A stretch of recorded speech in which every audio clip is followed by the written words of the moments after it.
Crônicas capítulo 16. Asa e o rei da Síria pelejam contra Baasa. Essa parte aqui é a parte da decadência do reinado de Asa. Nós sabemos que todos eles tiveram lados positivos e ruins também. E não foi diferente com o rei Asa. Aqui, quando chega mais à frente, ele transgride contra Deus e vai ter algumas consequências ruins. Vamos ler capítulo 16, verso 1.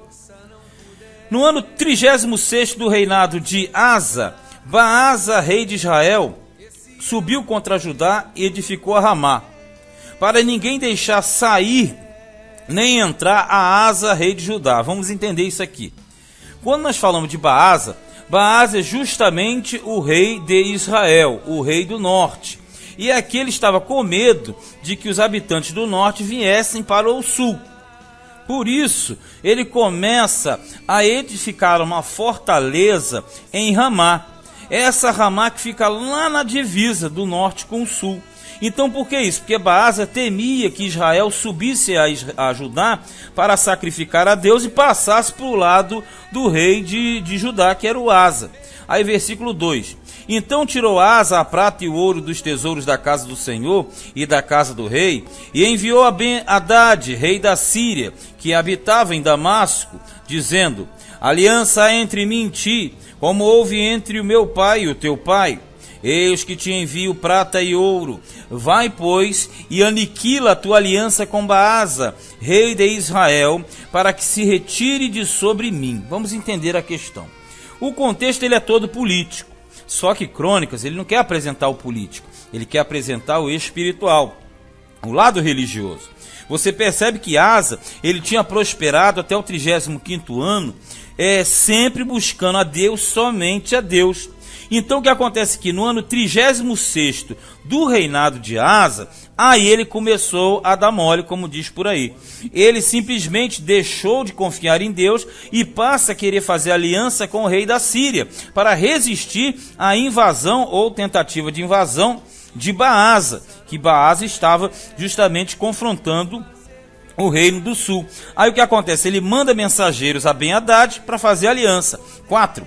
E Ben-Hadad deu ouvidos ao rei Asa e enviou os capitães dos exércitos que tinha contra as cidades de Israel, e feriram a Ijon e a Dan e a Abel-Maim e a todas as cidades das munições de Naftali. Veja bem, você que conhece bem a geografia de Israel, a Síria fica na parte norte, em cima. É vizinha direto do reino do norte e daquelas tribos de Naftali, Azé, Zebulon e etc. O que aconteceu? Ben-Hadad recebeu, acatou o pedido ali do rei Asa, rei do sul, rei de Judá, e ele fez aliança com ele para receber essa grana que ele faz, esse intercâmbio aí, essa propina, digamos aí, esse salário que ele pagou para ele. O que ele fez? Ele invadiu a região norte de Israel.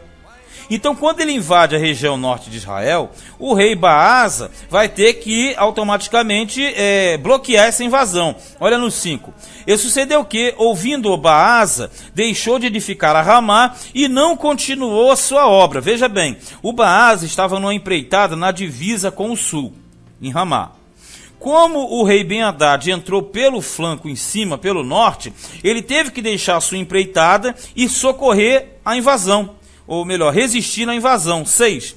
Então o rei Asa tomou a todo Judá, e eles levaram as pedras de Ramá e a sua madeira com que Baasa edificara, e edificou com isso a Geba e a Mispa. Vamos entender aqui. O rei Baasa estava fazendo uma construção na fronteira, uma espécie de muro, de divisão, para justamente evitar a passagem do povo do norte para o sul.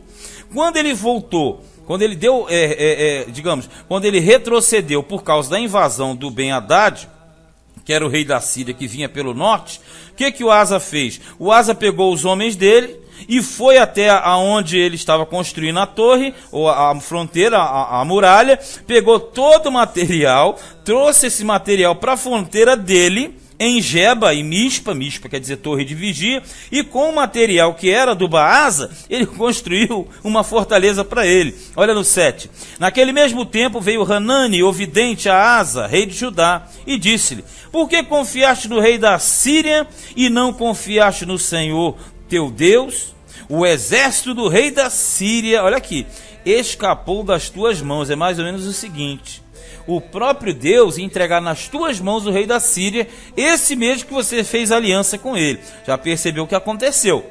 No 36º ano de Asa, ele deu mole. Ele se apartou do Senhor, começou a fazer o que dava na cabeça dele, não confiou em Deus, ficou com medo de Baasa e fez aliança com Ben-Hadad. O profeta levantou na hora, foi lá e já sentenciou com uma palavra dura. 8. Porventura não foram os etíopes e os líbios um grande exército, com muitíssimos carros e cavaleiros? Confiando tu, porém, no Senhor, ele os entregou nas tuas mãos. Tipo, olha só, os etíopes, junto com os líbios, tinham um exército de 1,5 milhão. E você viu que Deus deu livramento. Agora, por causa de meia dúzia de gatos pingados, você vai e faz besteira. 9. Porque quanto ao Senhor, seus olhos passam por toda a terra, para mostrar-se forte para com aqueles cujo coração é perfeito para com ele. Nisso, pois, procedeste loucamente, porque desde agora haverá guerras contra ti. Perceba, o profeta chegou e falou: rapaz, quando você confiou em Deus, Deus te deu grandes vitórias. Você deixou de confiar em Deus, olha o problema que você arrumou. Daqui para frente, o teu reino, que era de paz, terá muitas guerras e tribulações. 10. Porém Asa se indignou contra o vidente e lançou-o na casa do tronco, porque disso grandemente se alterou contra ele. Isso aqui era comum de acontecer. Quando um rei era condenado por um profeta, esse profeta tinha que tomar cuidado porque podia ser alvo. Como aconteceu aqui, ele foi lançado no cárcere, ele foi açoitado. Foi o que aconteceu com muitos profetas em Israel. Também Asa, no mesmo tempo, oprimiu alguns do povo. Já viu que o cara perdeu a noção. Perdeu a noção do perigo. Fez aliança com um rei estranho, que não era para fazer, abandonou os caminhos de Deus, mandou espancar o profeta, arrumou problema com o povo. 11. E eis que os atos de Asa, tanto os primeiros como os últimos, estão escritos no livro da história dos reis de Judá e Israel. Nós já lemos que são os livros dos reis.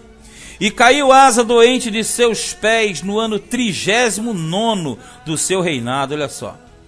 Grande por extremo era a sua enfermidade. E, contudo, na sua enfermidade, não buscou ao Senhor, mas antes aos médicos. Isso quer dizer o seguinte: o rei Asa, você já percebeu, ele foi se distanciando e fazendo o que não era, que agradava a Deus, e cada vez piorando, até que ele caiu doente e vai chegar a morrer. E aqui diz por quê? Porque ele não buscou a Deus. Livro de Crônicas é assim, já viu? Ele mostra todas as coisas positivas enaltecendo ao Senhor, mas mostra que quando um homem desses, de Deus, ainda que agradasse grandemente, quando ele se afasta de Deus, consequências ruins aconteciam. 13. E Asa dormiu com os seus pais e morreu no ano 41 do seu reinado. E o sepultaram no sepulcro que tinha cavado para si na cidade de Davi, havendo-o deitado na cama, que se enchera de cheiros e especiarias, preparadas segundo a arte dos perfumistas. Isso aqui era justamente a tecnologia da época. Tecnologia e costume, colocar especiarias, perfumes, né, ali para preparar o corpo, embalsamar o corpo. E fizeram-lhe queima muito grande. Quando fala queima, é queima de incensos aromáticos, que eram os rituais que eles faziam quando morria uma pessoa. Agora, alguns reis, quando morriam, não tinha queima de nada, quando o rei era muito ruim. Você fala, mas esse não foi ruim? Não. A questão é, existe uma grande diferença. Sempre quando fala assim, e ele seguiu o caminho de Davi, ele fez o que era reto aos olhos de Deus, sempre que tem essa ênfase, nós aprendemos o quê? Que o rei era bom, como diz lá no 14:2. né? Diz que ele foi reto aos olhos do Senhor. Só que isso não tira as falhas do camarada. Nem o próprio Davi, que foi o segundo o coração de Deus, o modelo de rei para Israel, nem ele ficou fora de cometer diversos erros. Os erros apareciam e aparecem para justamente mostrar que o homem, ele não se justifica. Quando ele se desvia de Deus, ele perece, ainda que seja um excelente rei, tenha excelentes elogios vindos da parte do Senhor. Bem, este foi segundo livro de Crônicas, capítulo 16.